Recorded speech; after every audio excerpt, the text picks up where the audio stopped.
the big lie, I'm going to break this down into 5 points. So the big lie is, number one, was the election was stolen because it was not possible Trump didn't win. So in Trump's telling, the big lie is that the election was stolen from him. A lie as massive as stealing of an election with hundreds of millions of voters requires a bunch of smaller lies. So the number 2 point would be Trump accuses individuals in the media that there was a massive technological conspiracy to rig the election. So the media, especially like CNN, they're saying that an element of Trump's lies is that the voting equipment and software company, I want to say Dominion Voting Systems, was biased against him. So Trump is claiming that the system was biased against him, but there is a lot of evidence coming out now that is in fact partially on the side of Trump now. Like, he wasn't lying about this. The third point would be theories and wild claims pushed on the internet find their way into lawsuits and are then pushed by Trump. So an example would be Republican lawmakers in Arizona were fed that a false allegation that an election database had been deleted. Now, according to the media, it wasn't deleted. But if you are an individual, we already know that elections can be rigged. And I hate to use examples from outside of this country, but I'm going to have to in this point. Elections are sometimes rigged. So Trump has good claims as to believe that the election was rigged. Another one is investigators are biased. So that's another point that Trump has made as well. But obviously people are thinking he's lying on that as well.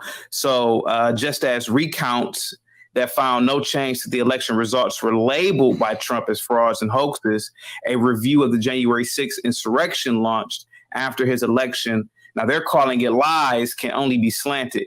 Trump turned hard on a bipartisan agreement to investigate the insurrection.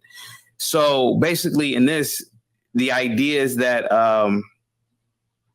Trump is saying that the individuals investigating are biased against him. And if you are an American and you remember Trump's presidency, we already know the media was always biased against him. So why wouldn't investigators be biased against him? Why wouldn't fellow politicians be biased against him? And the fifth part about the big lie is Trump supporters questioning the results are just being good citizens. So an example would be in the growing case of the collective amnesia many Republican lawmakers are developing about the January 6th insurrection. Now, this is what CNN is saying behind you. So obviously they're being biased against Trump here. It says there's the idea that people who stormed the Capitol were just concerned and wanting to be heard. So CNN are basically saying that these individuals were basically not individuals who wanted to be heard, but individuals who wanted to overthrow the government, which we already know is false. So these are the claims that are being made by Trump. And obviously the left are saying that, well, these are all lies, et cetera. What say you, Ameera? Well, before we move on, let's watch the clip first. It's probably like 30 minutes. This is what he presented doing his actual speech. So we're going to let everybody hear the speech and we'll come back and fact check it and we'll show you details of why this actually is the truth. Yep. You ever see where they say the big lie? That was no lie. The big lie was what they were doing. That was the big lie. Yep. And in fact, a big story from 2 days ago that CNN has put a clamp on ever using the term the big lie, because I think they're worried about the legal liability of using that term because I think they realize it wasn't a big lie. They're not allowed to use the term "the big lie" on fake news CNN anymore, which is it's a reason. And under this leadership, our country is being destroyed. Joe Biden is the worst president in the history of our country. He is, which I agree. So, absolutely, a quick fact check. What he said is true. Actually, the new vice president, the new CEO, Chris Light, on CNN, actually did an internal memo last month, and he actually advocated that all his employees stop using that term, the big lie, because if you don't know, I encourage everybody to go look at a documentary called 2000 Mules, what it actually came through, and it exposed a lot of stuff that CNN, MSNBC, and a lot of left-wing media was saying that was a lie. Also, they did a poll, and these polls coming from CNN. So if I have a view, I'm gonna look at the opposition poll.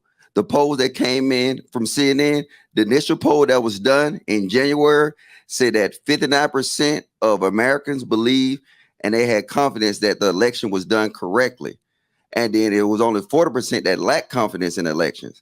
Now, today, 52% of America say they do not have confidence in the elections.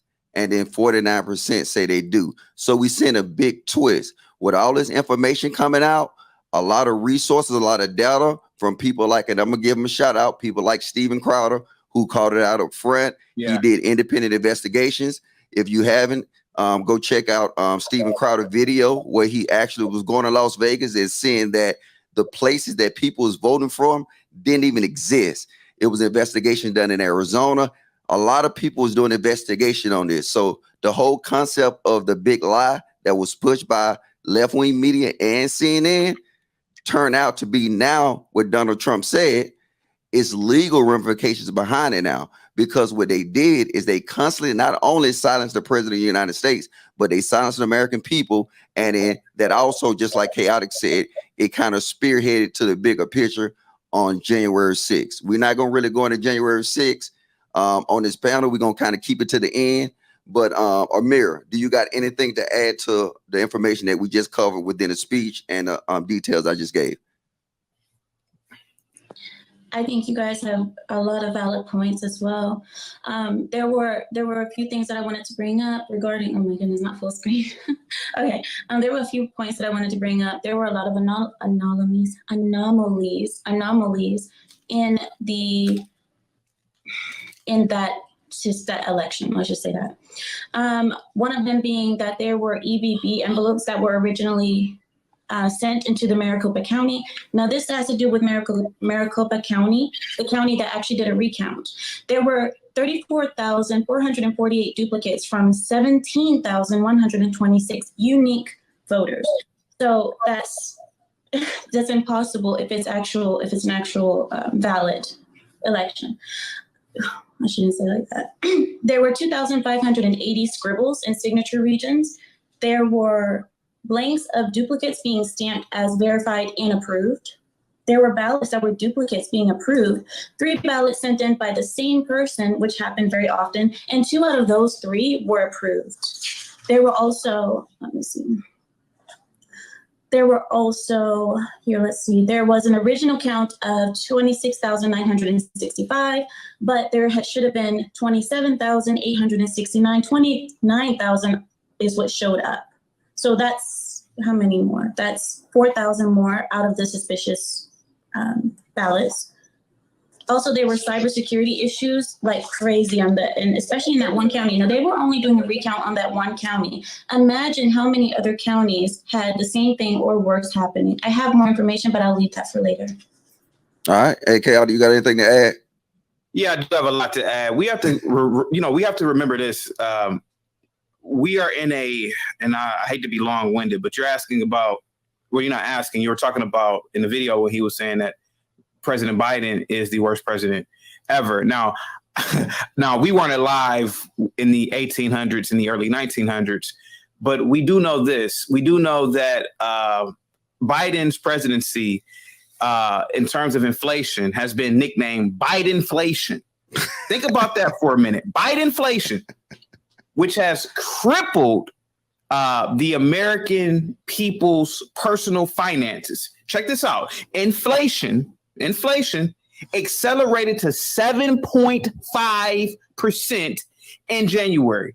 Now, that hit, if I'm not mistaken, and somebody please correct me, I believe it was a 40-year high, right? Yes. Gas prices under Trump were lower than Obama. They were lower than the last 4 years of George W. Bush's term, and they were lower than so many other presidents in terms of comparing it into spending power or whatever. Or I don't want to say whatever. Gas prices have climbed to their highest under Biden previously from the last 7 years. And oil prices have surged to over $90 a barrel. Check this out. Let's talk about health.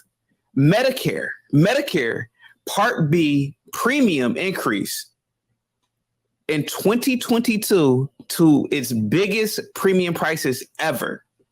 Okay.